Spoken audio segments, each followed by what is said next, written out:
Angelica simply couldn't understand why she, whose instantaneous techniques were unmatched in the world, couldn't even defeat a lowly adventurer today. Worse, the male protagonist suspected her of having secured her position in the Knight's Order through backdoor connections. Little did she know that to Rick, her movements appeared as slow as a snail's. Rick couldn't help but wonder if he might actually be stronger after all, which was understandable given that his masters were the strongest adventurers on the continent, and the training he had undergone was nothing short of hellish. The constant belittlement from his masters led him to believe that they represented only the starting point of combat power on the continent. After successfully graduating, Rick planned to register his level at the Adventurers Guild. He learned that to obtain an adventurer's identity, he would need to pass a test. No sooner had he completed the procedures than a drunkard approached the front desk, causing trouble. With a spirit of helping others, Rick quickly patted the man's chest to sober him up, and sure enough, the man immediately quieted down, even frothing at the mouth in gratitude to Rick. Seeing that the situation was getting out of hand, Rick quickly smoothed things over by claiming he had been confused by the alcohol and advised the onlookers not to drink counterfeit alcohol like he had. After obtaining his examination slip, when Elfelt, his master, inquired about his progress, Rick, distractedly staring at a woman with large breasts, gave irrelevant answers. Unbeknownst to Rick, the front desk was in chaos by then. His handprint had even left an imprint on a steel armor. Moreover, someone recognized the drunk man's identity. He was an A-class criminal recently wanted by the authorities. Soon, the first magic test began. Most participants were above level D, but when it was Rick's turn, everyone laughed at him. However, unbeknownst to them, as Rick left, the crystal ball cracked. The examiner, however, didn't care, assuming it was normal wear and tear. Then came the strength test, where the examiner scored participants based on the damage they inflicted on slime-filled punching bags. Rick was initially afraid, having trained with a golden slime as hard as dragon's teeth. Soon, a wealthy heir took the stage, hailed by all as a prodigious genius. Rick was curious about his strength. The heir struck a supremely cliched pose, drawing everyone's attention. However, when he launched a fireball, though it was very small, it received lavish praise from the audience. Rick, knowing that his lowly master could unleash fireballs not only larger, but also of nation-destroying power, began to suspect that the wealthy heir was deliberately suppressing his power. If so, he truly was a genius. When it was Rick's turn, seeing that he was a 30-year-old newbie adventurer and considering his poor magic test results, the examiner advised Rick to give up on becoming an adventurer. Rick was almost persuaded to quit, but remembering his years of effort, he assumed his strongest attack posture and smashed the punching bag. Despite the wealthy heir's displeasure, he restrained himself and proceeded to the next test. Unexpectedly, Rick not only easily defended against a 4th-tier magic attack, but also declared his intention to challenge a 5th-tier spell. Hearing this, the examiner became furious, feeling underestimated, and launched a powerful attack. As expected, the 5th-tier spell shattered the defensive barrier, but Rick remained completely unharmed. The Knight Captain's attention was captured by the tremendous uproar. Learning that Rick not only effortlessly blocked a 5th-tier magic spell, but also shattered a slime-filled punching bag with his bare hands, the Knight Captain became interested. After all the tests were completed, the wealthy heir came to cause trouble again. Annoyed by Rick stealing the spotlight all day, he was not pleased, but he wasn't foolish either. He directly brought in his sister Angelica, a 2nd-class knight of the kingdom, planning to teach Rick a lesson. Angelica casually threw her glove at Rick as a challenge for a duel. Rick, mistaking the glove for a free gift, was unaware that picking up the glove in the kingdom meant accepting the duel. With no choice, Rick followed her to the duel arena. As per tradition, both duelists could make a victory demand. Angelica demanded that the loser serve the winner until death, which seemed like an easy condition. However, Rick panicked upon hearing 2nd-class knight, comparable to a B-class adventurer, and even vomited on the spot, thinking he was just an F-class weakling. Encouraged by Elfelt, Rick gathered himself to face the duel. Angelica planned to intimidate Rick right from the start, so she buffed herself and launched her attack, instantly slicing through the iron bars behind her. Seeing Rick's shocked expression, she thought her move had intimidated him, but Rick was only rubbing his eyes in disbelief. When she attacked again, Rick found it too slow. Is this the Night Order's strength? He wondered.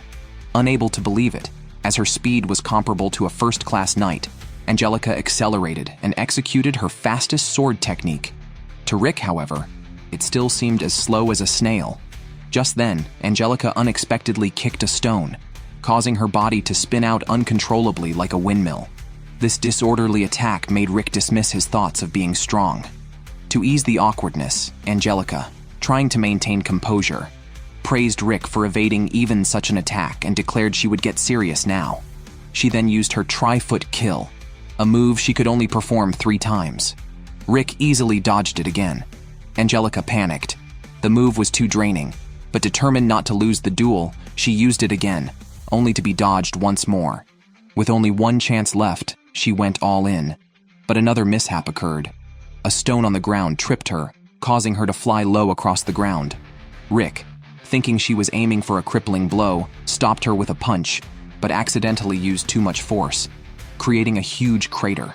Angelica was dumbfounded, realizing she might have been knocked out if not for the trip. Rick regretted that his punch had deviated again. Terrified, Angelica asked who he was.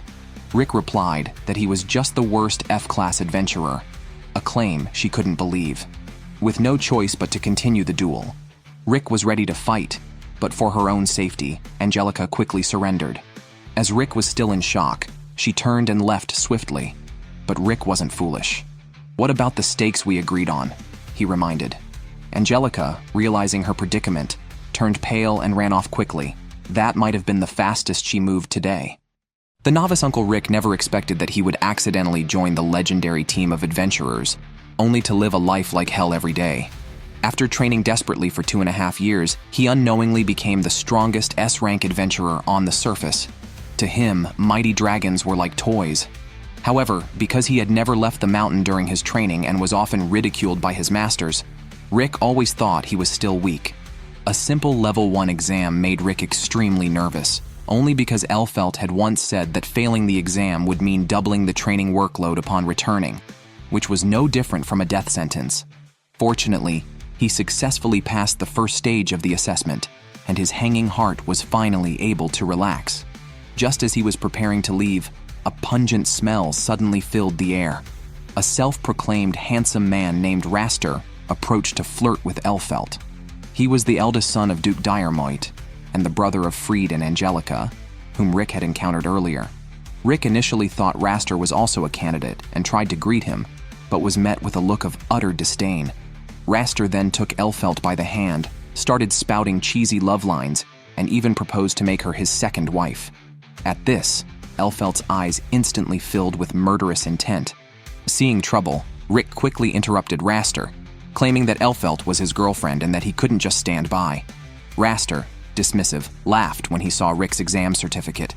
He couldn't help but mock Rick, noting that at Rick's age, he was still stuck at F rank, whereas he himself had advanced to E rank at the age of 14 and was now not only an A rank adventurer, but also the examiner for the second stage mock battle.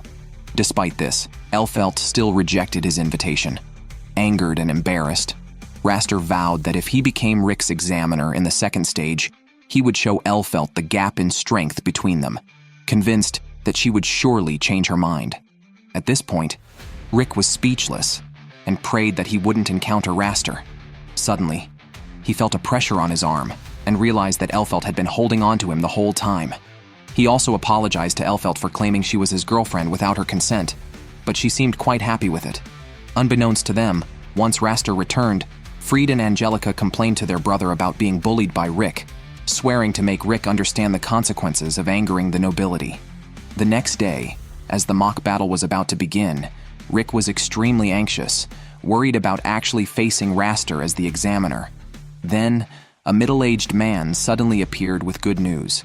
His name was Lynx, and he was assigned as Rick's examiner for the mock battle.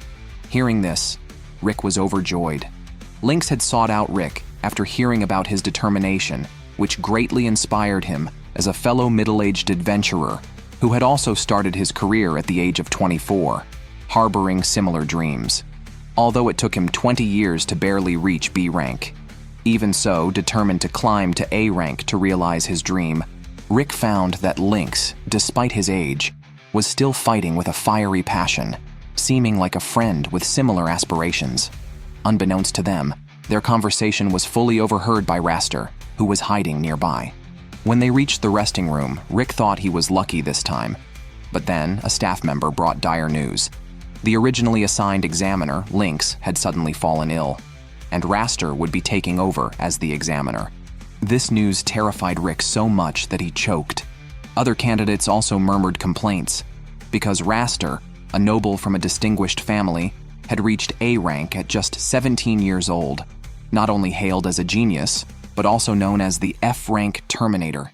It was rumored that he enjoyed tormenting the candidates he set his sights on each year. Hearing this, Rick paced nervously back and forth, afraid of being targeted by such a narrow-minded person, fearing the inhumane training that awaited him if he failed. Rick's lack of confidence stemmed from his late start compared to others, and his efforts along the way were often dismissed by others. Seeing this, Elfelt comforted him, saying that if one's confidence could be shaken by the words of others, conversely, it could also be stimulated by the words of others. Elfelt firmly believed that Rick was strong and would definitely pass the exam. At that moment, their conversation was interrupted. Freed, fully disguised, sweet-talked Rick, falsely offering to divine his fortune for free. Rick, unsuspecting, thought it would be a good omen before the mock battle. However, Elfelt felt something was off. The moment Rick sat down, a teleportation magic circle appeared on the stool. Before she could stop him, Rick was transported somewhere else. The next second, Elfelt reprimanded Freed. Meanwhile, Rick was transported outside the examination venue, confused and lost, when suddenly a group of people surrounded him. They were Raster's personal guard, intending to prevent Rick from participating in the exam. All present were adventurers of B rank and above. If Rick failed because of this, it would be embarrassing. At that moment, a voice was heard from afar. Rick's masters suddenly appeared. Rick was about to explain when he saw the minions behind him, so he lied, claiming they were just sparring before the exam. His bald master found this amusing and immediately offered to help. Rick panicked at once, urging the butler to lead people to flee, afraid they would all die here. But the butler, disdainful, immediately ordered them to be killed. However, the bloodbath Rick imagined did not occur. Instead, weapons shattered all over the ground. This infuriated the man, who then threw his weapon and violently attacked with his fists, only for his punch to be easily caught by the bald master. The next second, his palm was crushingly fractured, leaving the man in immense shock and fear. However, what was even more unexpected was that the opponent merely chanted for a moment, and the originally shattered palm was instantly healed. The bald master patiently instructed the weakling, telling him not to focus solely on strengthening his arms, but to always be aware that the body functions as a whole. This scene made the butler sweat profusely, and he seemed to faintly guess the identity of the other party. In fact, Master Mizet knew at a glance that they were here to cause trouble and immediately offered to resolve the situation peacefully for Rick. He then pulled out an American-style katana and started firing without a word, emptying the magazine and stunning Rick. Seeing the situation worsen, the man instantly took a little girl hostage. Upon seeing this, Rick urged the man to let her go quickly. However, the weakling was not likely to listen to reason, and she cast a high-level magic spell. At this moment, the butler also understood the identities of the group. The little girl, only 10 years old, was known as the strongest genius magician vampire in history. Mizet was a mix of dwarf and elf, possessing technology that seemed millennia ahead. The bald orc, both a monstrous creature of strength and possessing wisdom, along with the others, were not only the world's strongest S-rank adventurers, but also members of the legendary Orichalcum Fist squad. The butler never expected to see them with his own eyes one day, and immediately decided to retire, returning to the countryside to live out his life peacefully farming. Rick said he needed to go back and try hard on the exam and hurried away. At the same time, Freed was smug, believing that Rick, having been teleported away, could not safely return, especially with the family guard waiting for him. But unexpectedly, Rick suddenly appeared. Elfelt tossed Freed aside like trash. Just then, Lynx, weakened, walked over. From his mouth, Rick learned that Raster wanted to be Rick's examiner so badly that he had knocked him down deliberately, even asking about his own dreams.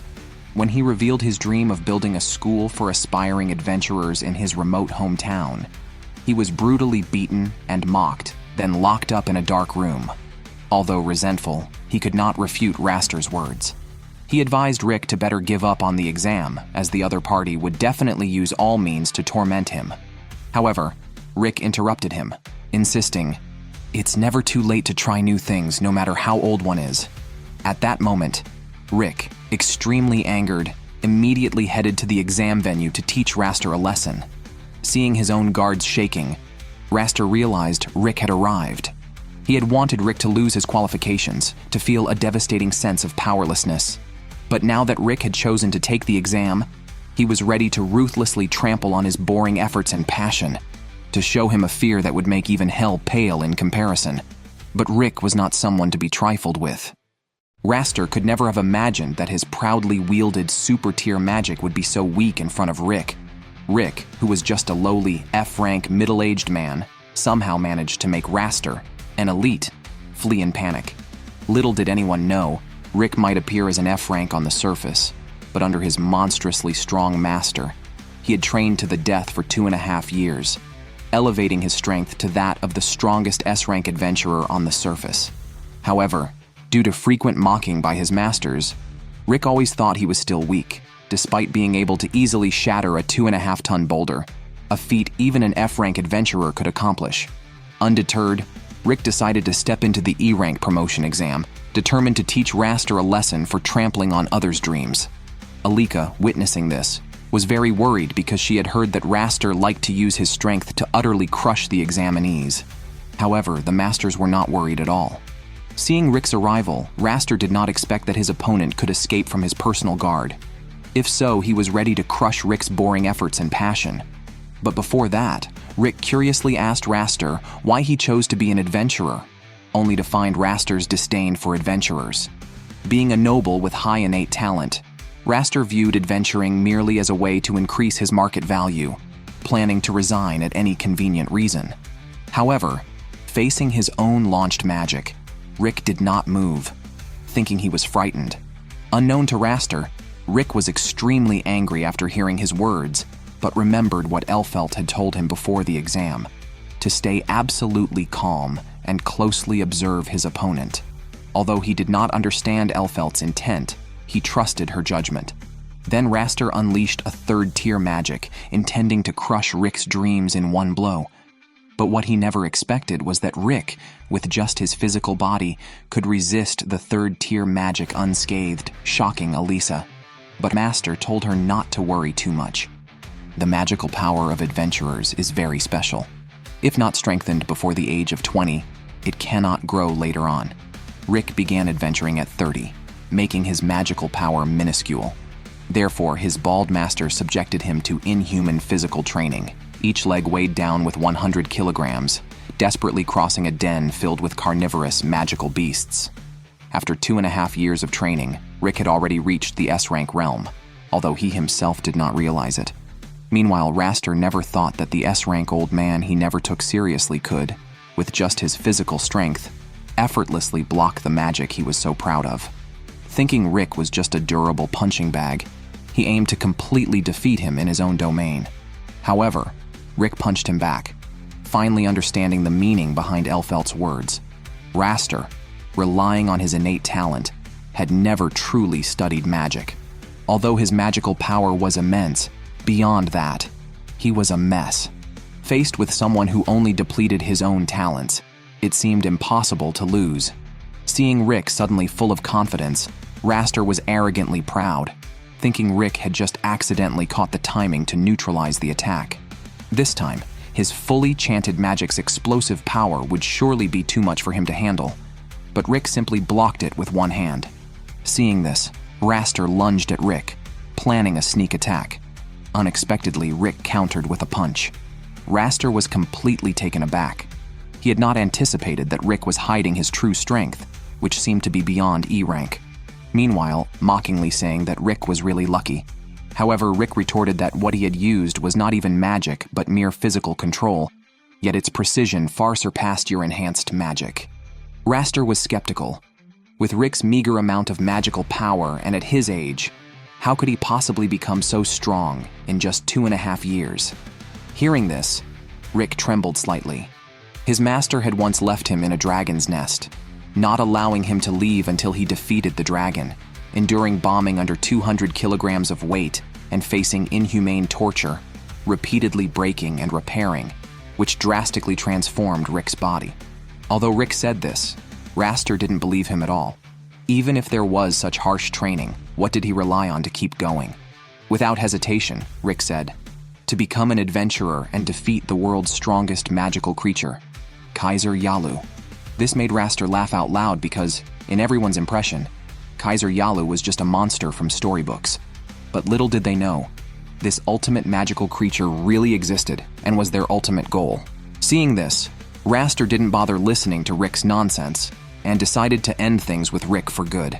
He casually released a 7th-tier magic to bind and restrain Rick, followed by an 8th-tier magic. Watching the tree man appear, Rick was not at all flustered and concentrated all his energy in his hand. However, Raster mocked him, saying, "A mere 1st-tier chi punch, and you think it can shake the human pinnacle of 8th-tier magic?" But what Raster didn't know was that Rick's chi punch had been practiced 100 million times over 2.5 years. Although physically impossible, it could be achieved with special space-time magic, and Rick achieved it through his indomitable will. Of course, Raster wouldn't believe it and didn't plan to let Rick continue boasting. With his strongest strike, he intended to completely shatter Rick and the middle-aged examiner's dreams. The two forces collided violently. Rick continued to exert force, but Raster's tree man began to crumble. With Rick's shout, the 8th-tier magic was ultimately shattered. The onlookers couldn't believe it. Rick, a candidate, had defeated an A-rank examiner. Afterwards, Rick returned to the resting room to find his masters waiting for him. After this battle, he realized he really had become stronger and was very thankful for his master's help and training. Just then, a bruised Raster walked in. Although Raster's previous actions had been excessive, Rick still gave him advice. The reason he lost was because he had honed his techniques to perfection.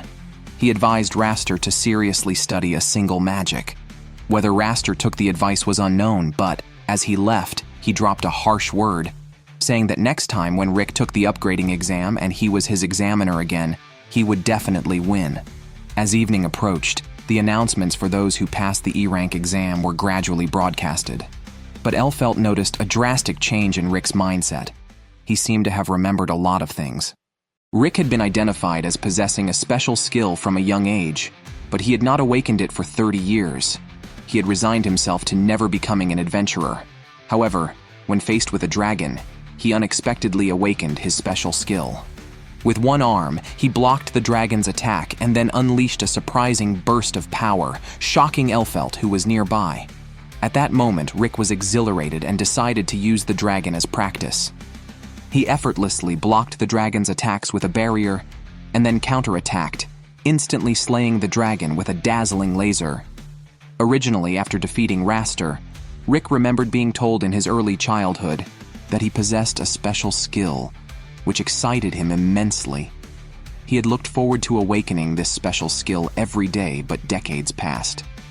The dream of becoming an adventurer had faded, and Rick had become a desk clerk at the Adventurers Guild, dealing with endless social obligations and mundane tasks. However, one night, after drinking with his boss until midnight, Rick encountered a maid, Elfelt, on his way home. Sensing danger, he instinctively protected her, but Elfelt, who was not at all afraid of the monster, killed it immediately. During a casual conversation afterward, Rick discovered that Elfelt was an S-rank adventurer, a level he never thought he'd encounter in his lifetime. Rick promptly asked her out to dinner, half expecting her to refuse, but she agreed right away, which thrilled Rick immensely. The next day, Rick felt as if he had won a big prize and was extremely excited. He barely made it through the workday, with his mind full of the upcoming date with Elfelt. However, many monsters suddenly appeared in the town. When he rushed to the scene, he found that Elfelt had already taken action. She quickly dispatched a large number of monsters, but suddenly, terrifying memories from her childhood surfaced in her mind. She realized that there must be a powerful dragon nearby, because her body showed symptoms similar to trauma. Whenever she sensed the dragon's magic, she lost her ability to fight. 3 B-rank adventurers from the guild came to help, but they were no match for the dragon. Just when everyone was in despair, Rick stepped forward alone and faced the dragon. The next second, the dragon slapped him to the ground. It seemed certain that his small frame would not survive, but Rick, bearing the dragon's hit, stood up, visibly radiating magic power. The awakened Rick, thrilled with his new power, easily killed the dragon with a single strike. People watched his victorious silhouette, somewhat at a loss. The man could never have imagined that a candidate who had just advanced to E-rank adventurer would have 4 S-rank masters. One was a seemingly innocent little lowly, whose casual spells were comparable to 6th-tier magic. Another, thought to be a maid hired for money, could lift monsters weighing several tons with one hand alone. Then there was a seemingly careless blonde, whose newly invented prototype could instantly destroy everything, and a book-loving orc who could kill an A-rank dragon with a single punch. This made him even more regretful of his own foolishness. It was not long before he learned that Rick had passed the E-rank adventurer exam. To celebrate, Lynx wanted to have a drink with him and meet Rick's masters. However, he didn't realize that this casual mention would nearly send him to the Ghost Gate. He didn't understand why Rick insisted he come fully armed. Soon, he arrived at an area enveloped in thick fog. After confirming several times that this was Rick's home, he decided to knock on the door. He walked directly to a smaller side door, only to be shocked to see Rick coming out of an unreasonably large door. What made him even more curious was that he hadn't seen any monsters along the way. If there was no danger, why did he need to be fully armed? Just as he voiced this question, Rick said it was so that he wouldn't need to be put in a coffin. At that moment, Rick opened the house's main door, and a maid was already waiting inside. Lynx didn't pay much attention to this, simply assuming Rick's family was wealthy. But just then, Drockwell called out to Rick and unleashed a spell of 6th-tier power. Rick deflected the attack. It was only when Rick addressed Drockwell as senior that Lynx realized this was one of Rick's masters, and their earlier action was just their usual play. But they shouldn't have been playing inside the house.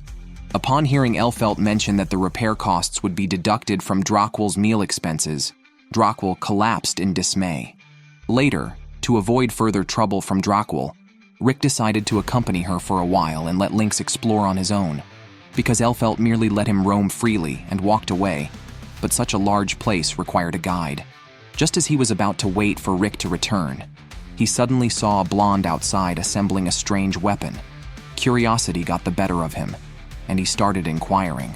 Fortunately, Mizette already knew he was Rick's friend and patiently explained that this was his latest invention. Rather than just listening, it was better to try it out. After explaining how to use it, Mizette found him a target for shooting. The moment he pulled the trigger, the missile caused astonishing damage, and the strong recoil knocked him down. Realizing Mizette was not to be trifled with, Lynx dared not wander further. But as he returned the same way, he suddenly discovered an orc reading a book inside the house. This contradictory scene instantly piqued his curiosity again. Upon learning that the orc was another of Rick's masters, he immediately asked if he could also receive some guidance. This also made Ashork pause for a moment, because Lynx's gaze reminded him of Rick. After a brief consideration, he decided to give it a try. They went to a cliff, where the training method was too much for Lynx to handle. Just when he thought he was going to die, he was caught by something soft. But then he realized that this was all just preparation for their dinner tonight, which made him instantly realize that everyone in Rick's family should not be underestimated. Telling himself the reason he ended up here was because Ashork had pushed him off the cliff, Lynx was surprised to find that Elfelt seemed to treat it as normal, since Ashork had caused Rick's death the most times so far. While Lynx was still confused, Ashork came over to his side. After searching for a long time, Ashork found Lynx in such a place and took him for training again. Fortunately for Lynx, he still managed to survive. Seeing his miserable state, Rick also sympathized with him, knowing all too well the terror of his masters. However, after understanding everything, Lynx gradually calmed down. During dinner, he became curious about Rick's inherent skills. He asked about them, but it was as if he hadn't asked at all. However, Ashork explaining that Rick's skills are conditionally activated, meaning he cannot activate them on his own, knowing that even without skills, Rick had already reached the S-rank level. One could imagine how powerful he would be once activated. Ashok was confident that Rick could surpass them and be the key to defeating the strongest monster, Kaiser. Just when Lynx was a bit dumbfounded, Ashok suddenly asked him if he had ever heard of the 6 orbs. The so-called 6 orbs are the keys to unlocking the sleeping place of Kaiser, and now was the time when they were active. Although Lynx was shocked to hear this, since Kaiser is a part of the Grand Legends, he had some clues about the 6 orbs. After telling everyone the location, they arrived at the Adventurers Guild early the next morning. However, to their surprise, the guild leader was very rigid, requiring 4 people to take on a quest. Just as they were worrying about what to do, Lynx suddenly saw Ray, who had just come to work. He remembered Ray saying that she wanted to experience a high-risk task. Now the opportunity had come. Although it suited Ray's intentions, she couldn't tell that the 3 people in front of her were experts. But then she thought that this was a great opportunity to show her skills. After agreeing on the spot, she quickly set off with the 3 of them, just as she had expected. She felt that this task was not dangerous at all, and perhaps it could even be a chance for her to showcase her abilities and make the guild leader see her in a new light. However, soon after arriving at their destination, Ray realized that her thoughts were gravely mistaken. She never expected that the 3 were planning to stir up trouble in a dragon's nest. Considering that even the weakest dragon is of A rank, and as the name suggests, there isn't just one in a nest, this was sheer overestimation of their abilities. Ray's worries annoyed Ashok, so he had Rick send her away. Ray agreed without hesitation, as staying there would mean certain death. However, what slightly infuriated her was why Rick wouldn't take everyone away together. Staying would clearly lead to a dead end. Then, what happened next completely exceeded her expectations. As a dragon fell dead before her, followed by a second and a third, dragons were being knocked out of the sky every second. But at that moment, one dragon set its sights on them. Ray immediately recognized that this was no ordinary beast, but one that even several A-rank adventurers couldn't defeat. Just as she thought of running away, to her surprise, Rick instead moved forward, seemingly marching towards his demise. She knew Rick was only E-rank, but when he told her it was okay for her to escape, she felt insulted, which made her decide to fight to the death. Ray was shocked when Rick, against all odds, knocked out the red dragon with a single punch. After returning, Ray could no longer focus on her job and decided to resign to become an adventurer like Rick. While the guild leader was at a loss for words, Rick had already returned home. Although they only found one of the 6 orbs on this trip, Huang Mao, as the technical expert of the team, could locate the positions of the other orbs through resonance. Discovering that the nearest one was in a major city nearby, they prepared to set off. What Rick didn't know was that at this very moment, Angelica was in that city. The man never expected that his pride and his sneak attack tactics would be so feeble and ineffective in front of Rick. A punch that could easily shatter a 2.5-ton boulder, yet it was he who ended up injured. Rick's punch was just an ordinary one, yet it nearly split the earth in half, as if he saw his great-grandmother waving at him. Just before this, Rick and his companions had come to the kingdom of Heracles in search of the orb. In this country where athletics thrive, being a fighter is an extremely popular profession. They were planning to go to the Adventurers Guild to gather information about the orb, when they unexpectedly discovered a bald man harassing a young girl in broad daylight in an alley. Rick was about to intervene, but Ashok took the initiative, thinking about asking them, only to be mocked by the bald man. As a fighter, he did not take the orc seriously at all, even suggesting that Ashok join him in the alley to talk about life. But after he was beaten, he became compliant. Then Rick opened the orb, wanting to know if the two had seen anything similar before. Unexpectedly, both had indeed seen it before. While the bald man was deep in thought, cheers erupted continuously behind him, all because the Boxing King Championship was about to begin in 2 months. This championship, which determines the champion of fighters, attracts hundreds of thousands of spectators each year. The Street Parade fighter, not only a 3-time consecutive champion, has won the tournament 5 times. The defending champion named Kelvin caught young Melicia's eye when she noticed the orb embedded in the middle of Kelvin's championship belt was one of the 6 orbs called King Yellow. After he returned to the boxing gym, Rick and his group went to inquire about the orb.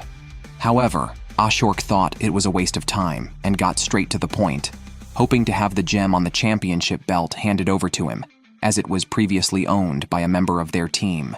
They would also prepare a gem of equivalent value as a replacement.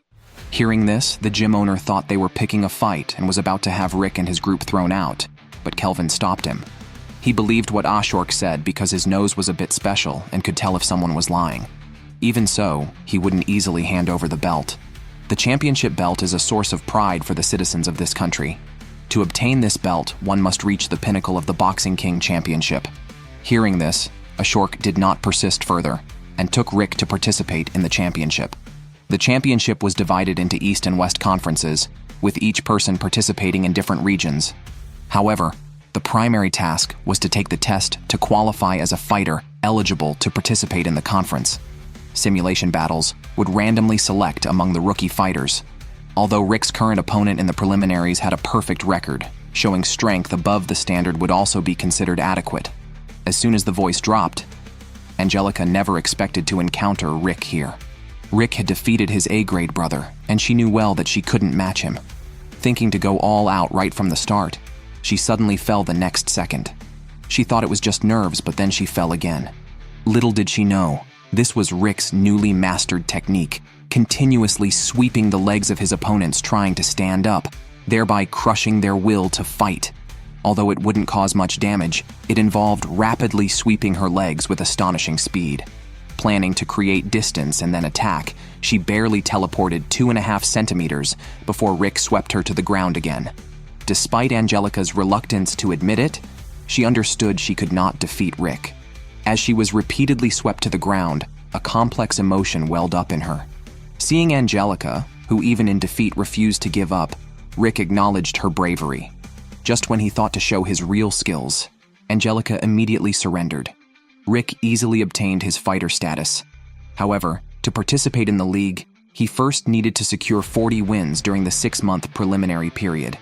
With only 1 week left in the preliminaries, Rick had to request 40 battles in 4 days. But in the first match, he encountered the deceitful Grit. Rumors had it that he was a fighter who would illegally use weapons, but no evidence was ever found during searches. Grit, seeing Rick, who seemed to be a new fighter, found it amusing. Destroying newcomers was his favorite thing to do. So, he pulled out an impact stone hidden in his shoe. As the match began, Grit complained about the heat today, casually taking off his jacket, intending to use it to block Rick's vision for a sneak attack. Grit was baffled. His own use of the impact stone could easily shatter a 2.5-ton boulder, yet it was he who ended up with a broken bone. Feeling a bad premonition, he was then overwhelmed by the power of Rick's punch and fainted. So, of course, the final winner was Rick. The man had no idea that Elfelt, who was usually so serious, would dress up as a bunny girl and make his heart skip a beat. However, he didn't know that Elfelt had already had a crush on him for a long time.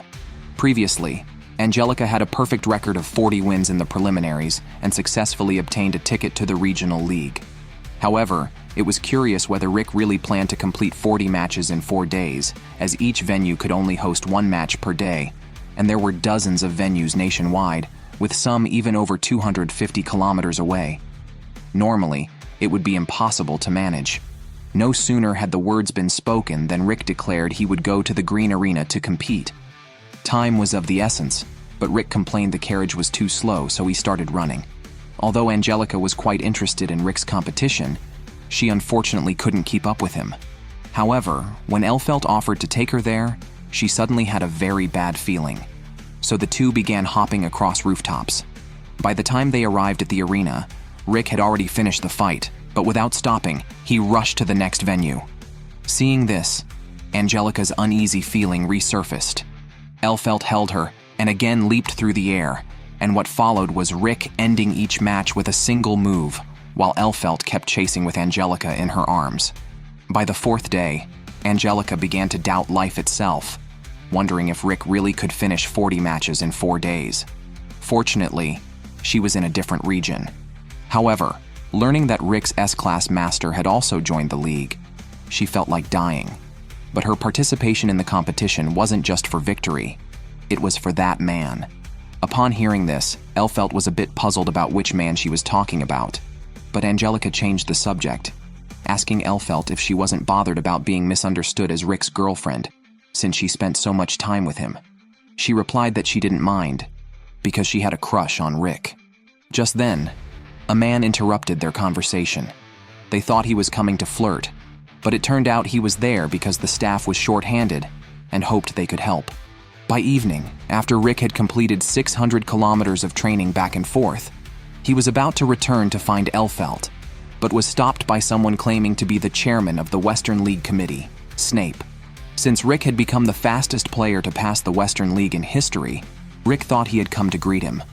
However, after Snape's aide mentioned they hadn't found Angelica, Snape left, asking Rick to send his regards to Angelica. Before Rick could even wonder, the carriage had already departed. When Rick entered the restaurant, Militia, worried, ran over to him.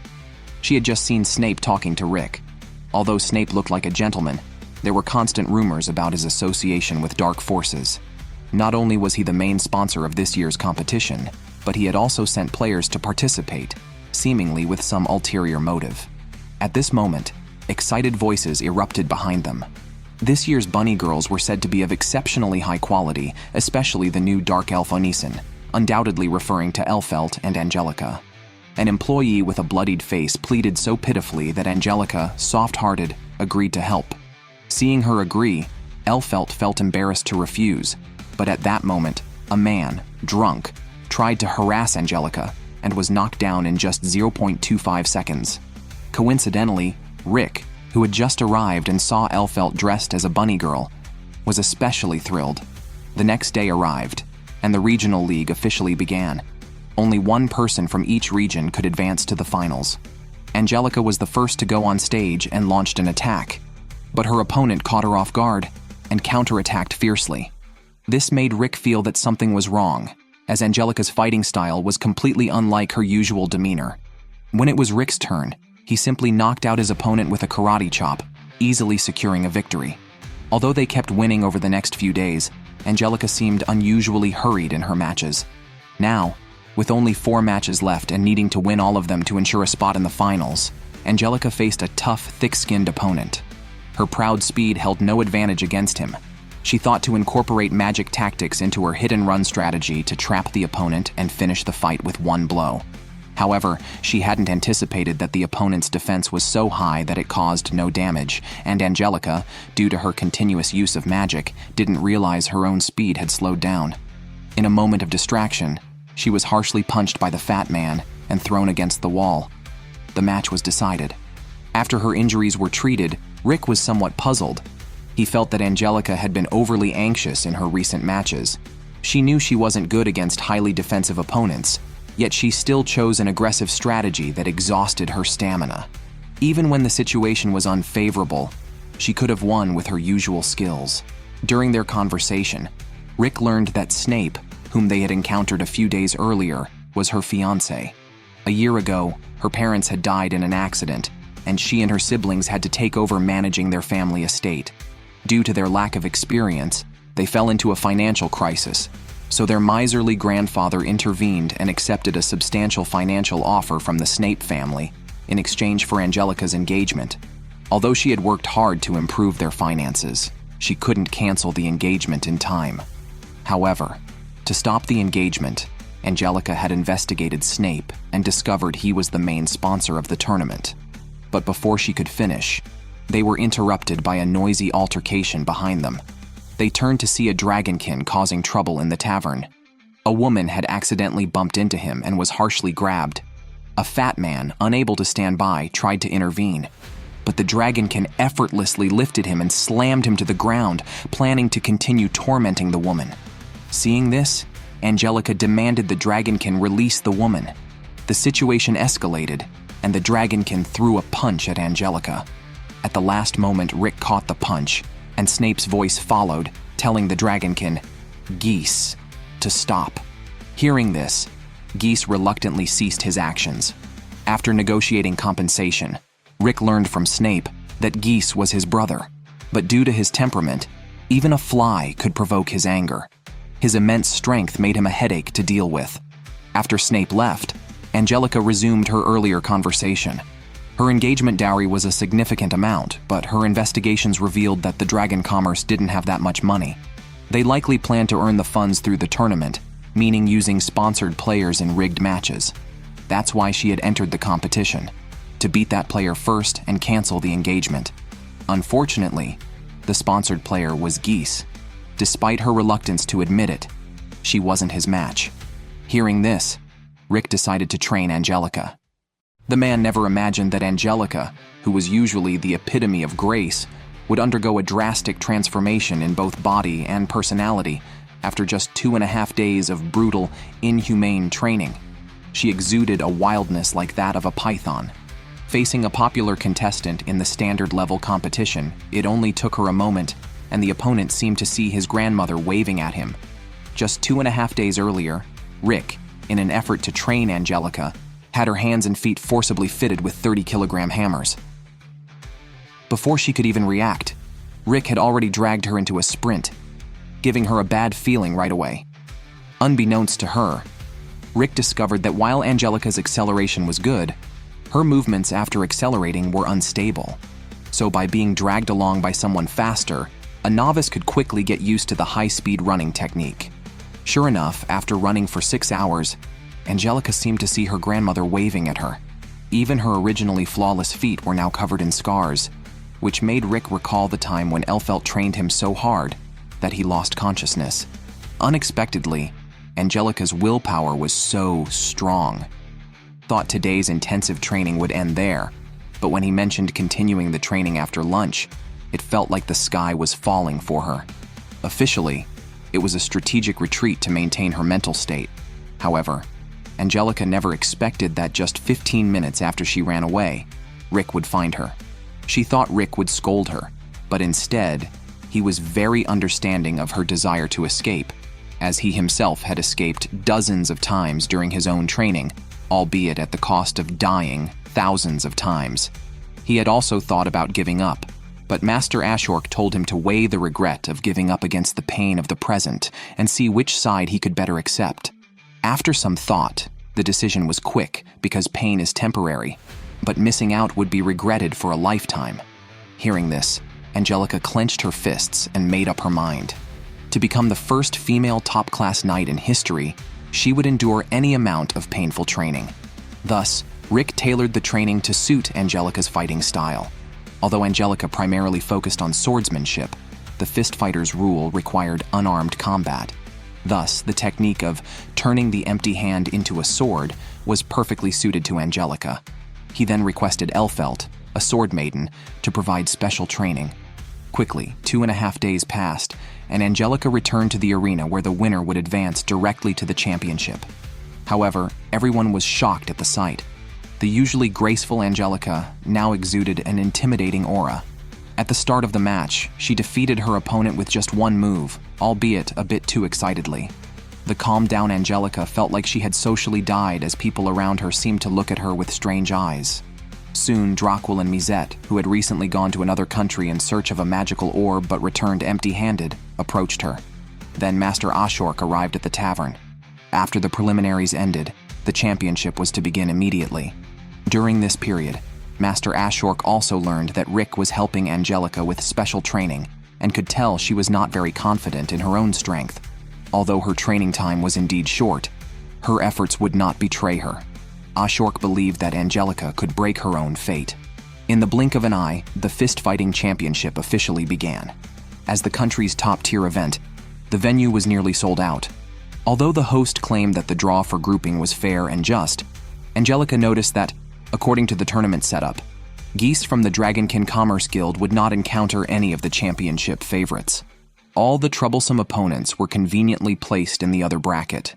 Undoubtedly, the Dragonkin Commerce Guild might have intended to create an overwhelmingly strong impression of Geese to the audience from the start, increasing the betting odds to facilitate the manipulation of fixed matches.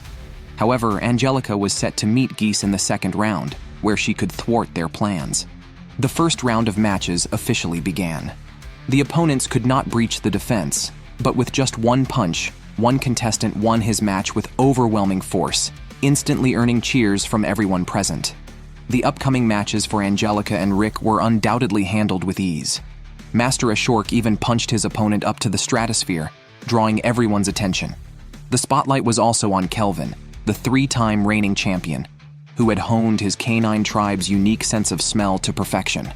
He could detect feints just by smelling, as he was able to convert everything into scents, including brain waves or adrenaline changes, similar to having a type of observation hockey that allowed him to briefly smell fragments of the future.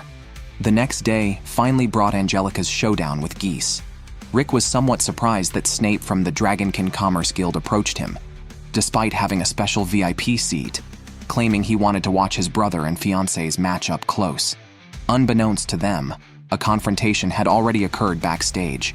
Although Geese looked down on Angelica, he would follow his brother's request to try not to hit her stomach, considering she might bear his brother's dragonkin children in the future. This infuriated Angelica, who was determined to give him a thorough beating during the match. As the match began, Angelica launched the first attack, but it was ineffective. After some thought, she deactivated her enhanced state and used a magic reversal reflection to launch an attack. This unexpectedly wounded the arrogant Geese in the abdomen, something he had not anticipated. Geese could never have imagined that Angelica, whom he considered useless, could easily break through his seemingly invincible body. Little did he know that after undergoing Rick's hellish training, Angelica's body had undergone a drastic transformation.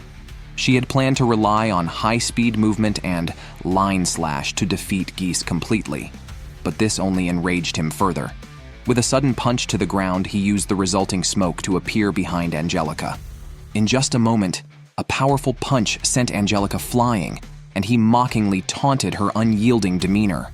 Unbeknownst to him, Angelica's prized instant leg technique seemed as slow as a turtle's pace in his eyes, shocking her.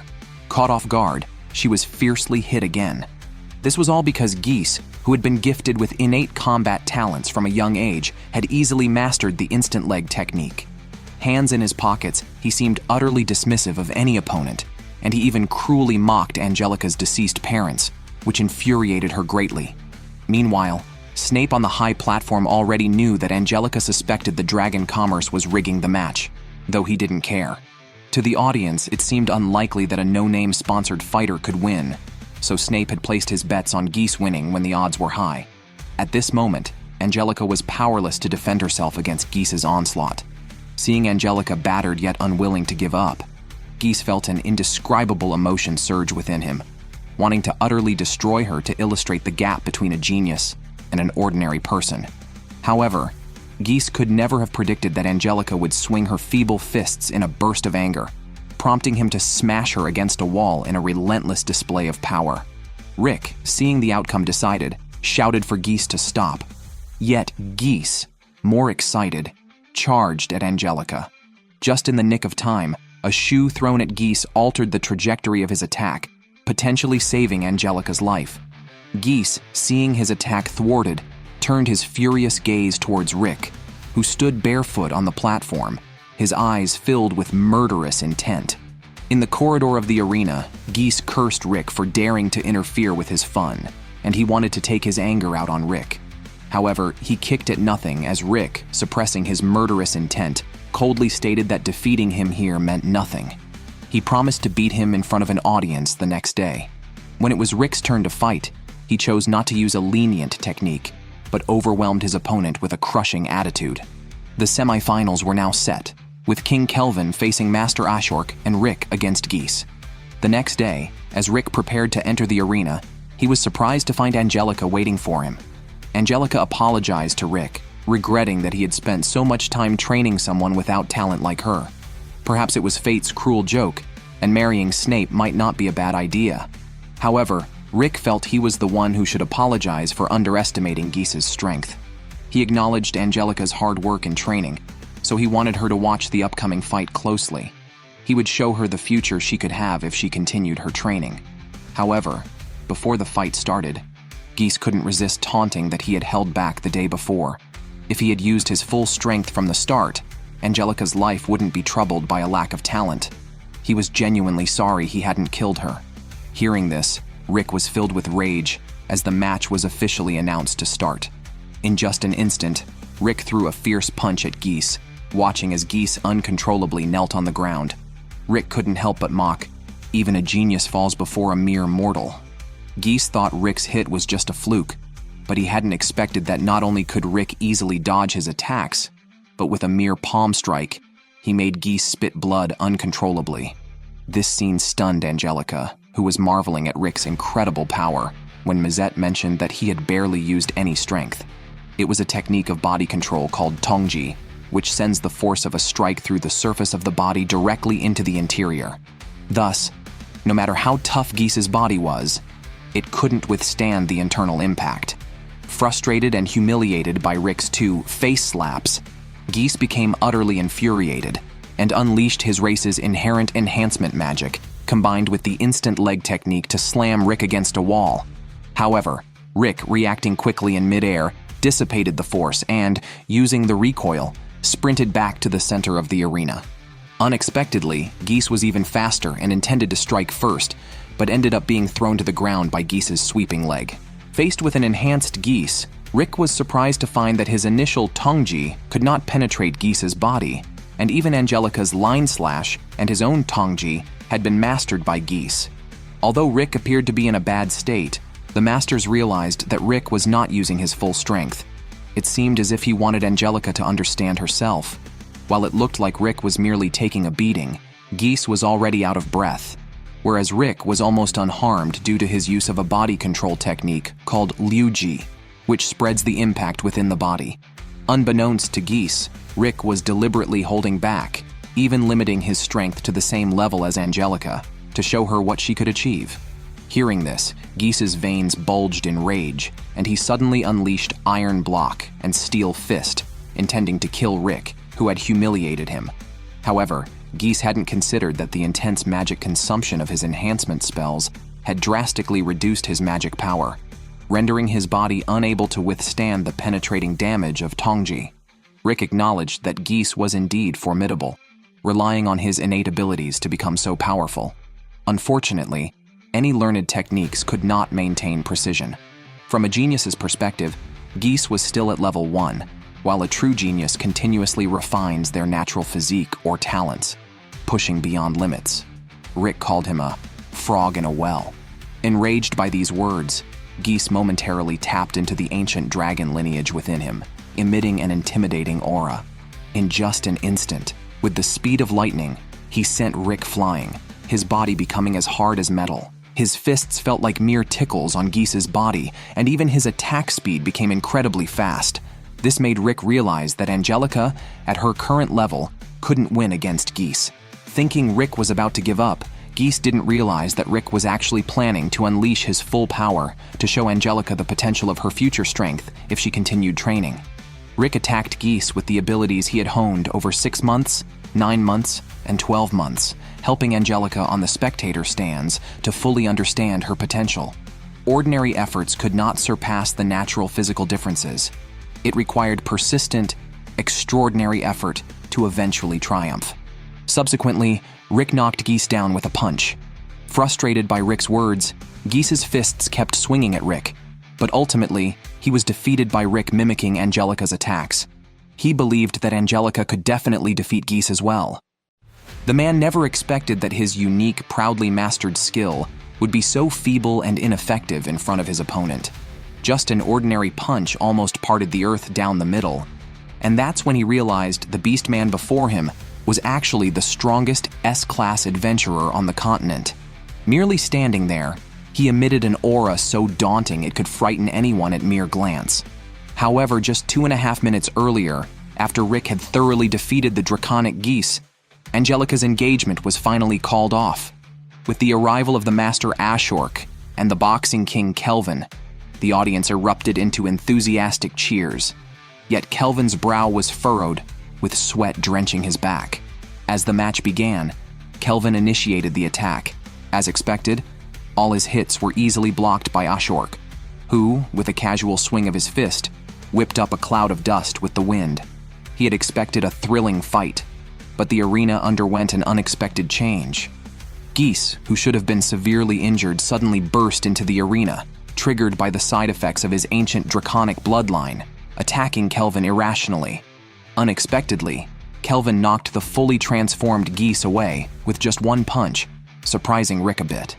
Defeating Geese so effortlessly suggested that Kelvin might have already stepped into the S-Class domain. Unfortunately, due to Geese's sudden intrusion, many spectators were injured, and the match was postponed to the following day. As their masters dined, Rick managed to squeeze in a 700-kilometer slow run. He coincidentally met Kelvin, who was training in the wild. Seeing Rick, he suddenly attacked, marking it as a warm-up for the next day's match. After a brief exchange, Rick sensed something was off. Kelvin possessed the future sense of the canine tribe. He could have dodged the attacks during the match, yet he intentionally got knocked down in the arena. Was it because his nose was blocked at that time? Hearing this, Kelvin was somewhat speechless. For him, who grew up in a slum, fighting was the only joy. By chance, he was brought to the sacred ground of fist fighting by his boss, and not only did he win the championship in his first tournament, but he also initially felt quite good about it. However, match after match, knocking out opponents started feeling like mere work. Over time, no matter how strong he became, he could no longer find joy in the arena. One day, overhearing his boss's conversation, because he ended each fight with a single strike, it left the audience without a proper experience, leading to a decline in viewership. To not trouble his boss, he chose to throw some matches, since the audience would never expect that a reigning champion would fall from grace. When he was knocked down, the atmosphere in the arena reached an unprecedented fervor. Since then, each match was purposefully made extremely difficult, but he would pull through to victory at the last moment, all to stir up the crowd's excitement. Thus, it resulted in him never fighting at full strength. Hearing this, Rick couldn't help but feel that being a strong fighter was truly tough. As the next day dawned, for safety, the spectator stands were enhanced with defensive magic. As the match commenced, Kelvin rushed at Ashok, punching continuously, but to no avail. When he unleashed his unique punching technique, Rick was surprised. However, Ashok noticed Kelvin's punches seemed confused, as if his nature was completely suppressed. Reflecting on what Rick had once said about professional fighters, Kelvin realized why he had to limit his own strength for the sake of the audience. If he suddenly went all out, the audience would realize that he had been holding back in previous fights. Kelvin thought that his opponent might sneer at him for deceiving the audience, but to Ashok, prioritizing the audience's experience over one's own achievements was a true mark of professionalism. Therefore, Ashok decided to fight using only the strength of 2 fingers, and without moving from his spot, perhaps to make the fight evenly matched. Upon hearing this, Kelvin couldn't help but laugh, thinking Ashok was joking. However, when they clashed again, Kelvin realized he had underestimated the situation. His pride in his boxing techniques was challenged, as Ashok effortlessly blocked his punches with just 2 fingers. The burst of power from Ashok left Kelvin unprepared and overwhelmed, stirring a complex emotion within him. The chance to fight with a strong opponent was rare, and he wanted to try more techniques in the match without letting the audience catch on to his previous act of holding back. Just then, his boss erupted in anger, knowing that Kelvin had been pretending to fight with full force. He was furious because it seemed Kelvin had forgotten his original dream, which was to cultivate the strongest fighter in history, even at the cost of his own life. So, he wished for Kelvin to fight to his fullest. With a slight smile, Kelvin could finally stop hiding his strength. Facing a serious Kelvin, Ashok merely adjusted his defensive power accordingly. The fight intensified, but the audience sensed something was off and began accusing the champion of deceiving them. In the next moment, a fierce blaze shot towards Ashok, who countered by creating an earthen barrier that split the fire in 2. Seeing this, Kelvin used his steel fists to break the barrier, causing a visual distraction, and seized the opportunity to magically bind Ashok in place, planning to cast a high-level magic spell to defeat him. The terrifying combat power amazed the entire arena. Kelvin was far stronger than Rick had imagined. The next second, Ashok broke free from the bindings, using his immense strength to disrupt the overwhelming force. This shocked Kelvin, while Ashok, feeling Kelvin's full commitment to the fight, offered the highest form of respect from his tribe. In an instant, the oppressive force made Kelvin's breathing rapid. For the first time in his life, he felt what fear was. Kelvin had never expected that even with his future-sensing extreme dodge ability, Ashok's mere punch wind could blow him away so completely. Even as he fought with all his might, it was futile. When Kelvin's magical energy was exhausted, Ashok knocked him away with a punch. Kelvin, surprised at the hit, used his flow strike and instant leg techniques to mitigate the damage, but his bones and internal organs were still severely impacted. Exhausted but determined, he knew this was what he had always sought, a battle with a powerful opponent. Even if his magical energy was depleted, as long as he could stand, it meant he could still fight. At this moment, the audience, seeing Kelvin's disadvantage, shifted from anger to cheering for him. Finally, in that moment, he exploded with the last of his strength, choosing to sacrifice his soul in a final, desperate attack. After the smoke cleared, Ashok still stood unyielded. This was probably the most exhilarating moment for Kelvin. In a gesture of utmost respect, Ashok knocked him down with a single punch. Just after Ashok predictably won the match, Rick thought that by forfeiting in the final, he could easily claim the orb reward. But he never expected that upon hearing his master express anticipation for their final showdown, his pupils would shrink, and sweat would cover his back, frightening Angelica terribly. After returning to the inn, Rick immediately isolated himself, and no matter how much Angelica called, Rick refused to come out. At that moment, Snape approached, intending to encourage Rick with a few words, but was surprised to find him so fearful of participating in the final. So, through the door, Snape explained to Rick, this year's final is incredibly significant, not only affecting the jobs of thousands, but also offering substantial rewards and attracting hundreds of thousands of fans nationwide. I hope Rick will attend the final. However, Rick valued his life more than the competition. Angelica didn't understand. Although Ashok's training had once traumatized him, he had still persevered for 2.5 years. Now it was just a matter of facing off in the competition. And yet he was so frightened that he wouldn't leave the house. She had held Rick in high esteem, almost like a master, but now she felt profoundly disappointed. Upon hearing this, Master Mizet asked Rick, "Have you never wondered? The day you first arrived at the castle, Ashok had already planned out a 2.5-year training schedule. In Rick's eyes, perhaps it was to cultivate a partner capable of defeating the legendary Kaiser Yaren.